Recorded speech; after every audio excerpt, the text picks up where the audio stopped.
বাইরের ভিউটা দেখো কি সুন্দর লাগছে। বাইরে বেশ সোনালি রোদ উঠেছে আর চারিদিকটা কি সুন্দর সবুজ আর সবুজ। তো আমার তো খুবই ভালো লাগছে। বেশ কদিন ধরে বৃষ্টি হচ্ছিল, তো আজকে যখন রোদের দেখা পেলাম তো আমার মনে খুবই ভালো লাগলো, একটু আনন্দ হলো। তো আমি ভাবলাম তোমাদের সঙ্গে একটু শেয়ার করি। তো ফ্রেন্ডস, চলে এলাম আবার একটা নতুন ভিডিও নিয়ে। কেমন আছো তোমরা? আশা করি তোমরা সব ভীষণ ভালো আছো। তো বাইরের ভিউটা দেখো কি সুন্দর লাগছে। তারপরে আমি ডোরিকে দিয়ে আসার পর একটু রান্নাঘরে গিয়ে চা বসিয়ে দিলাম, কারণ সকাল সকাল চা না খেলে কোনো কাজই আমার এগোবে না। তো তারপরে দেখো কত বাসন পড়ে আছে, সেগুলো আমাকে ধুয়ে পরিষ্কার করে নিতে হবে তাড়াতাড়ি করে। তো এদিকে দেখো আমার বাসন ধোয়া কমপ্লিট হয়ে গেছে সব। তো এখন আমি চা নিয়ে বসে পড়লাম চা খাওয়ার জন্য। তো চাটা খেয়ে তারপরে আমি সমস্ত কাজকর্মগুলো করব আর কি। তো যাই হোক, চা খেতে খেতে একটু টাইমটাও কাটানো হবে, একটু বসা হবে। তো খুবই ভালো লাগে এই টাইমটা, আমার নিজস্ব টাইম। কারণ তারপর থেকে তো গরুর মতন খেটেই যাব সারাক্ষণ। তো যাই হোক, এই টাইমটা খুবই ভালো লাগে আমার চা খেতে খেতে বেশ আড্ডা মারতে। তো যাই হোক, কেমন লাগছে তোমাদের এই ভিডিওগুলো অবশ্যই আমাকে জানাবে কিন্তু তোমরা। আর এইদিকে দেখো আমার ঘরটাও সমস্ত পরিষ্কার করা হয়ে গেছে। দেখো ঘর চকচক করছে, একদম পরিষ্কার করে মুছে টুছে সব দিয়েছি। ডাইনিং মুছে দিয়েছি, সব মোছায় গেছে।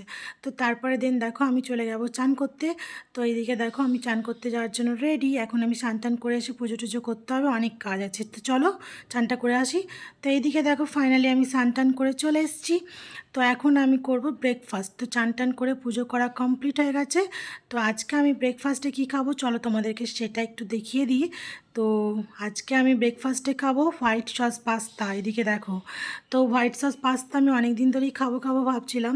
তো যাই হোক, আজকে ডোরোকে তো তোমার ডিম টোস্ট করে দিয়েছিলাম, তার সাথে চিজ দিয়েছিলাম।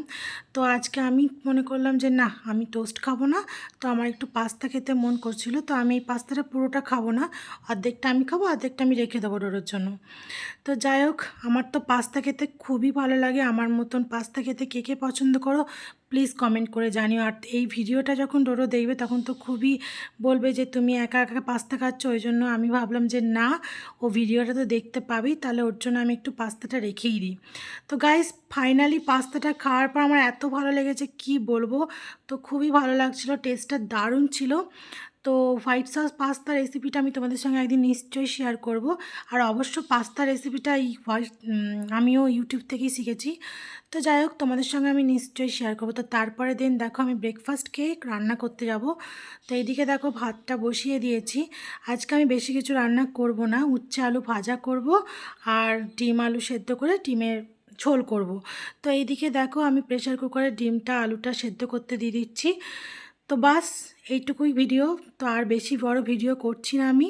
তো কেমন লাগছে আমার ভিডিও তোমাদের অবশ্যই কমেন্ট করে জানিও। আর কেমন কেমন ভিডিও দেখতে চাও সেটাও আমাকে কমেন্ট করে বলো। চলো টাটা, বাই।